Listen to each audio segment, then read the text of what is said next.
Hey YouTube, Tweak here, bringing you all my Odion Ishtar Yugioh deck profile for January 2023.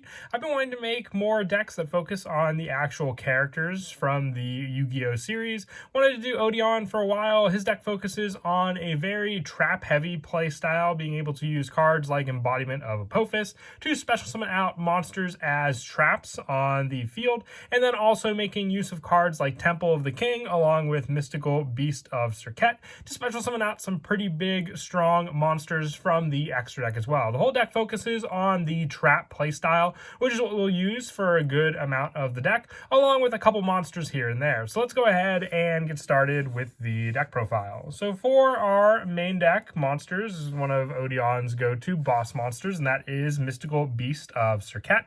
If you do not control Temple of the Kings, destroy this card. Banish any monster destroyed by battle with this card. And if this card destroys a monster by battle, it gains 500 attack. So this card works with your Temple of the Kings, needing that card on the field to resolve and summon out this card, but also being able to be part of the card that can special summon out a bigger fusion boss monster from your extra deck as well. Can really help to shut down your opponent depending on what fusion monster you want to summon out. And being a level 6 monster, you could just tribute one of your trap monsters that you special summon out onto the field to then summon this card out. I also run 3 copies of Makira the Destructor. If this card is sent from the monster zone to the graveyard, you can activate 1 trap card from your hand this turn. You can only use this effect of Makira the Destructor once per turn. It just gives you quicker access, just like Temple of the Kings, to your trap cards in the deck. 3 copies, so we have another normal summon option for main deck monsters as well. Since we can use this card as a backup to Mystical Beast of Serket, you want to focus on Makira as just being a card that can be sent to the graveyard, giving you then an option to keep one of the trap cards in your hand safe from your opponent for you then to activate after with this card. And then the last monster that I run in the deck is just 3 copies of Ash Blossom and Joy Spring. I was debating, just depending on what monster I wanted to run additionally with this card, and then I decided to run the hand trap option just as an additional card to run with the other ones in the deck. Odion doesn't really run too many, main deck monsters with the big focus being the trap cards, but still having to run a hand trap just to stop your opponent's search, because you will be behind 1 turn unless you have cards like Temple of the King or Makira the Destructor as an option to special summon out your monsters onto the field that much more quickly. Moving on now to the spells, I'm running 3 copies of Temple of the Kings. You want to be able just to have this card easy access for the deck. You can activate 1 trap card the turn it was set. You can send 1 Mystical Beast of Serket in the monster zone and this card to the graveyard to special summon 1 monster from your hand or deck, or 1 fusion monster from your extra deck. You can only use each effect of Temple of the Kings once per turn. So Odion did use this card to special summon out the Winged Dragon of Ra, but since we have access to fusion monsters in the extra deck, it gives you a better lineup that you can run and special summon out and not have to clog up the deck with anything, since you do have to special summon that monster from your hand or deck. So if you draw into it, you can take away from a potential card, and you just have better options to special summon out from the extra deck onto the field. There are some that I'm running in this deck, but I'll show some other options you could potentially run in place of those other fusion monsters. And I also run 1 Call by the Grave just for more graveyard shutdown of our opponent's monsters, even though we're not running too many. We could still stop their own. And 1 Card of Demise, because with the cards you draw with Card of Demise, you could potentially want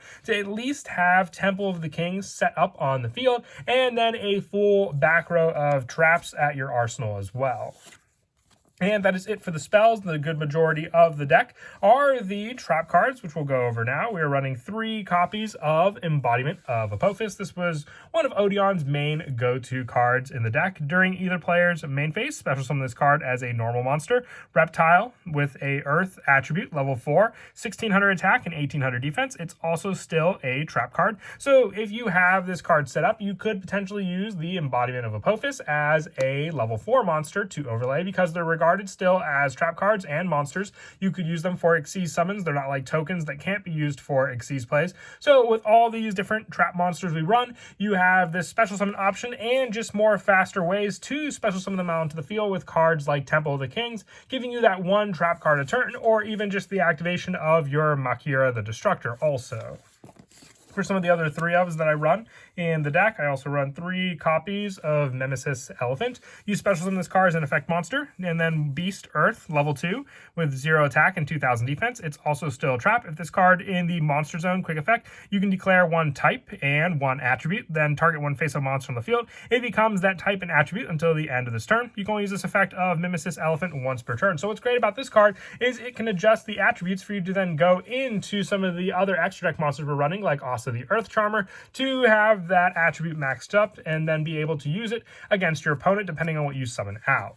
And I also run for some of the lower numbers for the traps just so you have a good variety of what we can summon out. 2 copies of Metal Reflect Slime. You special summon it in defense. It has 3000 defense and 0 attack. It also is still a trap. In some of this way it cannot attack, but Metal Reflect Slime is more of your go-to defense card since it has 3000 defense, so it's a little more difficult for your opponent to get over to begin with. And remember, with the trap monsters, if they're still regarded as a trap, they'll take up a spot in the trap card zone along with when you summon it out as a monster. So you won't be able to place additional traps in those zones until you use that monster resource, which is why we also will rely on the extract for a good amount of summons.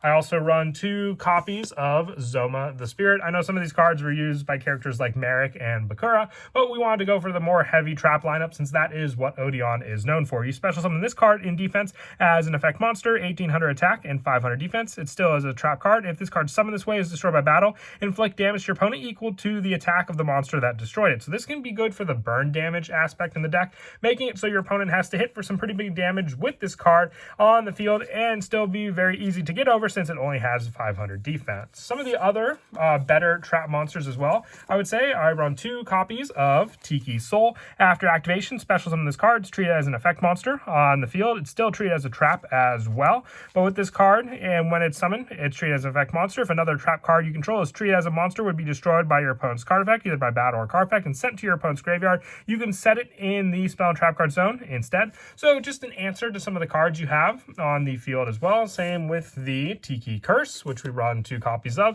After activation, special summon this card as an effect monster, still treated as a trap. And while it's treated as an effect monster, if another trap treated as a monster battles an opponent's monster, destroy that opponent's monster after damage calculation, giving you more of an option for that destruction with your Tiki Curse. I guess you could say this is what the Curse of the Tiki is in the deck for some of the other bigger monsters. I feel like some of these are definitely cards that Odion would have run in addition to Embodiment of Apophis, one of them being our Statue of Anguish pattern. Special summon this card as an effect monster, rock type, earth, with 0 attack and 2500 defense. It's still treated as a trap. If summoned this way, it cannot be targeted by your opponent's card effects while you control another trap card that is a monster. And if it's special summoned from your spell and trap card zone to the monster zone while this card is a monster, you can target 1 card on the field and destroy it. So with this card, with that special summon, if a card is special summoned while you control this card, you can destroy a card. That's why we're only running 2 copies of this card, because it doesn't have it when you special summon this card itself. You have to get it out onto the field as a more defensive resource to rely on. I also run 2 copies of Abyss Tsundere. We do run a lot of traps, like I said,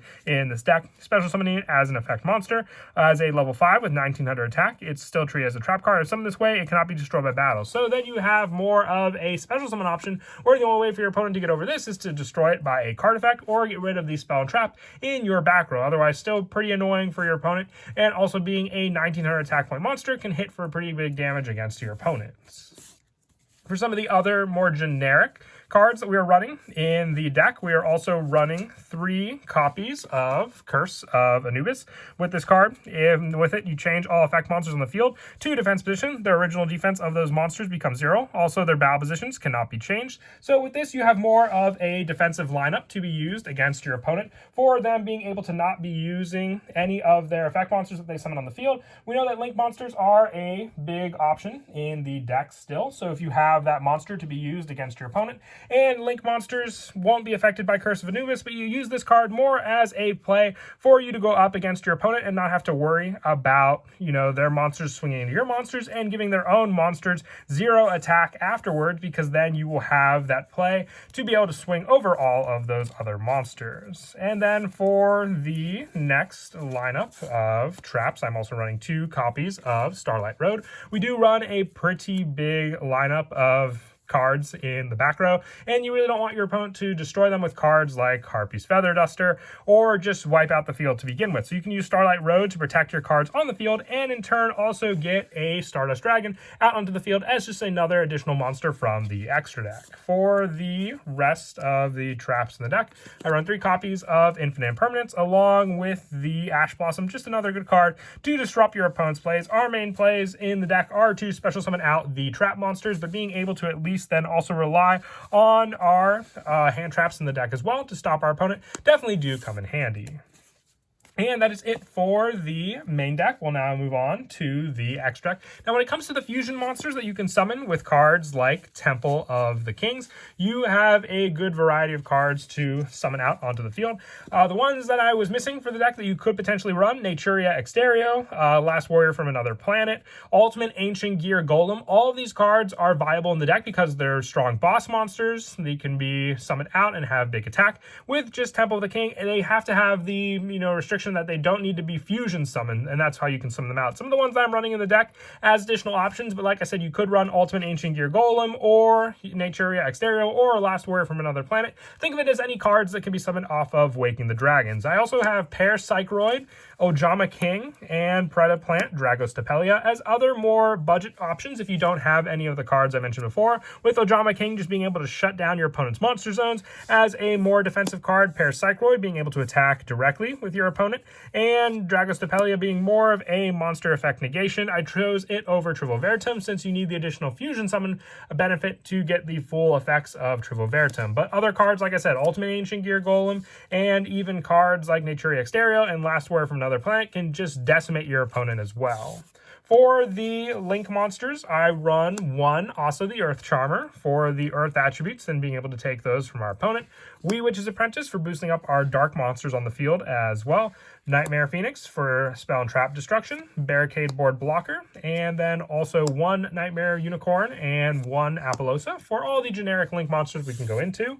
And for the Xyz monsters, I run the 1 copy of Gaga Cowboy, 1 number 39 Utopia, 1 S39 Utopia the Lightning, 1 Tornado Dragon, and 1 Divine Arsenal Zeus. I just chose rank 4s for the good majority of them. I know some of the monsters are like level 7, but they vary in levels, with level 4 being more of the common lineup that we run in the deck, especially since Embodiment of Apophis is our main go-to, and we also have cards like Makira the Destructor being level 4 also. And then lastly, for the extra deck, just 1 copy of Stardust Dragon. I know we run 2 copies of Starlight Road. If you have the additional copy of Stardust Dragon and you want to run it, you can take out 1 of the Link monsters, maybe the Wee Witch's Apprentice or the Gaga Cowboy. Player preference at that point. And then as for some of the go-to plays in the deck, like I said, Temple of the King is a big part of it. I considered running Left Arm Offering in the deck as more of a search, but for the fact that you can't set cards after you activate Left Arm Offering is why I didn't run this card in the deck additionally. And being able just to activate 1 trap the turn it was set, so you can activate your Temple of the Kings and then set your Embodiment of Apophis, activating this card, special summoning it out as a monster, still treating it as a trap as well, so remember that. And since you special summon this card out, you still have your normal summons. You could tribute Embodiment of Apophis and then summon out your Mystical Beast of Serket in your hand. If you do not control Temple of the Kings, destroy this card, but then you have a 2500 attack point, level 6 monster. Your field spell, like card, remember this is a continuous spell, on the field also, and being able to activate that trap card, but also with this card, you can send 1 Mystical Beast of Serket in the monster zone and this card to the graveyard to special summon 1 monster, giving you access to that fusion monster from your extra deck, even just on the first turn, taking full use of the combo, just needing the 3 known cards that Ophion was meant to run. For more of a bigger lineup, you could use those additional resources for summoning out those monsters, but the big back row will come into the fact that you need to know what monsters you're summoning out and what order. If you summon out your Statue of Anguish pattern and then have the additional special summon, you can time it properly to either have a monster on the field that can also not be destroyed by your opponent, but also have a monster on the field that could also be used to destroy one of your opponent's cards when activated, and using cards like your Tiki and Curse and Tiki and Soul to just keep the resources going and resetting up other cards in the monster zone for sort of a loop against your opponent also. But that is it for the deck profile. I hope you all enjoyed the video. Like I said, it was an awesome deck to build, and I definitely do want to look to building more anime character-like decks as well. So if you have any recommendations on ones you'd like to see, definitely let me know down below. And as always, until next time, please don't forget to leave a like and subscribe, and Kira Twig out.